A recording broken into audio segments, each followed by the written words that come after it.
What if we had it all wrong?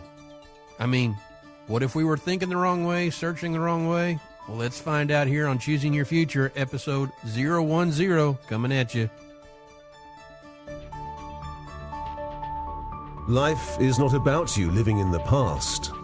It's not about you living in fear. It's about your dreams. It's about what you believe. Life is about you, choosing your future. Lessons for the future begin here.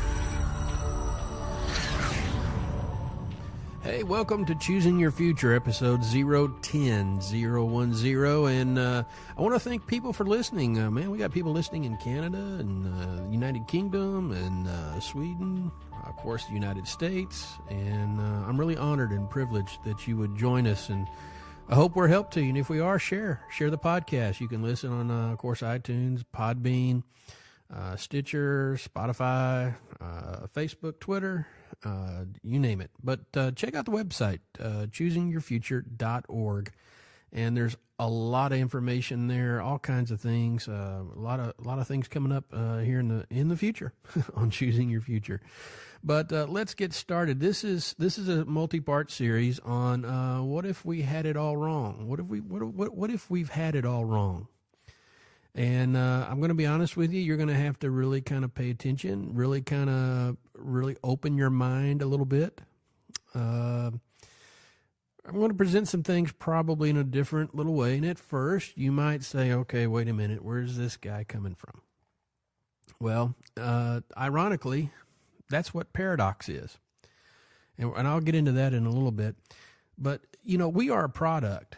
You and I are a product of our raising. We are a product of our culture. We are a product of our community that we have around us. And we are a product of our religion that we choose to believe. I don't know what denomination you are, but you are a product of that denomination. And the thing about it is that we might not be as open-minded as we think we are. And this is going to translate in how we pursue God. It's going to translate in how we understand God. It's going to translate in our relationship with God. Because how you've learned things is going to determine how you view other things and other people. So we're a product of what we've been told, what we've learned, what we've lived out. What we associate with, and we're pretty much a product of our culture. Case in point, if you do a lot of traveling, you're probably a lot more open-minded to certain things than if you haven't traveled a lot. You might not be as open-minded to other things, maybe certain understandings, certain cultures, certain foods, for example. But if you've traveled a lot, you're probably more. And at first, when you went into those countries, you were kind of like, this is wrong. This is just wrong. I know in Mexico, one of the things we actually ate quite a bit of was chapalinos, which is roasted crickets. Now, if you're here in the United States, you say, absolutely not. Well, in some places, that's a great thing to eat. The mind is closed to that if you're not used to that, okay? So you are a product of your environment, what you've been told, and what you've learned through other people, whether it's family, religion, or even schooling, okay? And most people never live a life fully because of the fact they don't ever get out of that zone. Okay, they don't ever get out of that that lane. Okay, and they stay in that lane because it's safe, it's comfortable, it's what we know. Yet when other people try to get us to a place of saying, you know what, there might be something different out there, we will have a tendency to argue with. We'll have a tendency to say, no, that's just not true. It's not the way it is. Based upon my experience or my upbringing or whatever. But that's pretty one-dimensional thinking. And I'm sure all of us, if we're truly honest, we can say, as I've gotten older, or as I have maybe traveled more or experienced more, things aren't what I thought they always were growing up and what I've been told. And it's no disrespect to anybody or anything. It's just the process of moving forward in life. And so I encourage you to go listening to the episode where we talk about everyone's a con. The word con is a belief. Okay. It means to be persuaded to believe something. So in essence, everybody is kind of a con in a sense, because we're all persuading ourselves to believe something, even if it's the right thing. But the word conscious is the word to believe, and the word theos, it means to basically come alive. So what a consciousness is a belief it's an awakening. I am coming alive to a belief, a system, a process. Okay. And so consciousness, I am awakened to a belief system. And so I encourage you to go back to that, because I think through life we have found ourselves coming alive to certain beliefs and understandings that we thought were, maybe wrong in times past. And, when I look, to be honest with you, when I look at the life of Jesus, he spent his whole life on earth as a rabbi, the Son of God. But as he taught, as a rabbi, I should say, a lot of people struggled with his teachings, okay? They struggled with that concept of what he said he was. And they even struggled with the concepts of the kingdom. They struggled with a lot of concepts. And to the point some people never just received that teaching. Well, I think there's a lot of us like that. There's a lot of things we're maybe God's trying to show us or reveal to us or expound in our lives, and yet we struggle with that understanding because of the fact, or that consciousness. We struggle with the fact of that because it's just too far out there. It doesn't make sense. It's not what I know.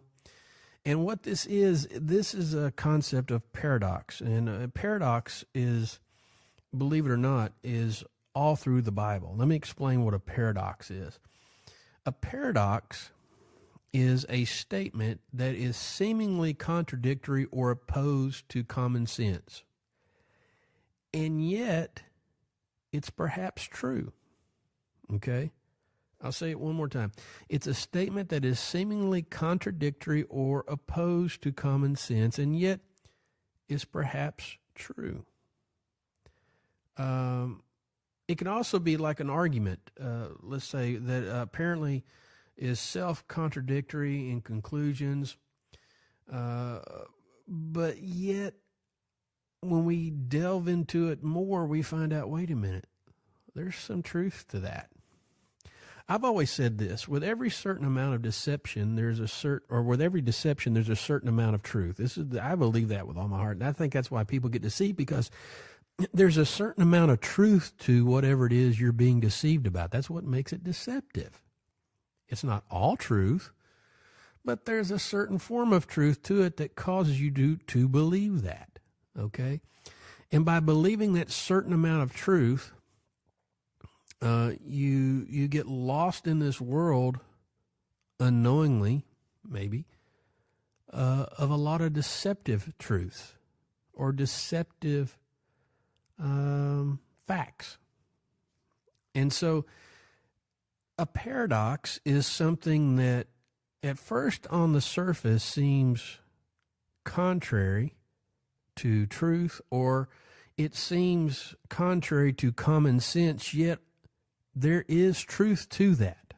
And again, the Bible is full of paradoxes. Let me give you an example. In Luke 17:33, this is a really good one. It says, "Whoever shall seek to save his life shall lose it, and whosoever shall lose his life shall preserve it." Now that's contradictory. That is a contradictory statement. Whoever seeks to save his life shall lose it, and whoever seeks shall lose his life shall preserve it. So that way, if I'm seeking to save my life, I'm actually going to lose it. But yet, if I seek to lose my life, I'm going to save it. Well, that doesn't make sense to the average person until you find out the truth or the concepts of what God is really saying here. And what he's saying here is, look, the more you seek to do your own ways, your own will, the more you live in your pride, the more you live in your arrogance, the more you're going to lose your life. You're not saving any. You think you're protecting yourself. You think that you're defending yourself. Maybe there's some people who think they have the right to be bitter at people.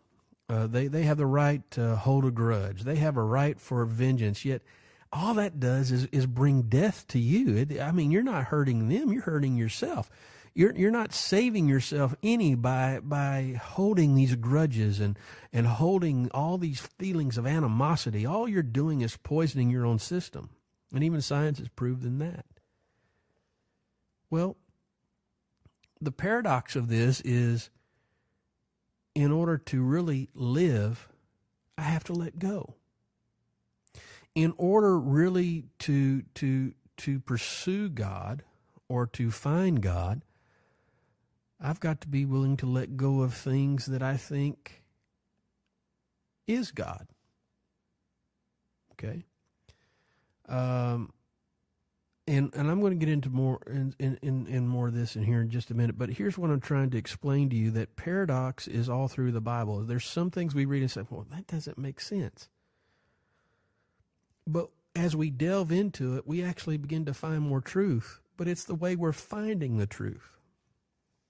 And what I find is that religion seems to bottle us up a little bit, causes us to walk a certain road that causes us not to find the kingdom, but yet we find the God of that religion or the God of that concept.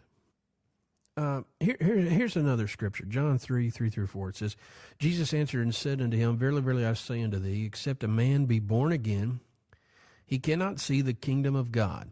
Nicodemus saith unto him, How can a man be born when he is old? Can he enter in the womb the second time into his mother's womb and be born? Well, that's paradox. That doesn't make sense. What Christ is saying doesn't make sense to Nicodemus. He's not used to this way of thinking. He's saying, how can a man be born again? What do you mean be born again? That doesn't make sense. Can a man, what is he supposed to do? He's supposed to go back into his mother's womb and come back out again? But that's not what Jesus is saying. What he's saying is this. He's saying, look, your life is dead. Even though you're living, you're still missing something, okay? You're going through the motions of religion. You're going through the motions of philosophy. You're going through the motions of the law. You're going through the motions of everything that you've been taught and raised, and even teach yourself. And yet, there's still something missing. You're not living. Okay? That's sad, because you know what? There's so many people that are like that. They are going through the motions. I mean, you're trying every kind of religion. You're trying every kind of thought. You're reading every kind of philosophy. You are seeking, but you are still not finding. And there's so many people like that. And that's a shame. You're not living. You don't see the future ahead because you're missing the paradox of what God is trying to show you. You're missing the paradox that there's actually something else out there. But maybe you're afraid to believe it because it just doesn't make sense. Well, in these next few episodes, and what I did was lay the foundation, but in these next few episodes, you're going to find out what you've been looking for has been right in front of you all along. Thank you for listening to the Choosing Your Future podcast. For more information, please visit choosingyourfuture.org. That's choosingyourfuture.org.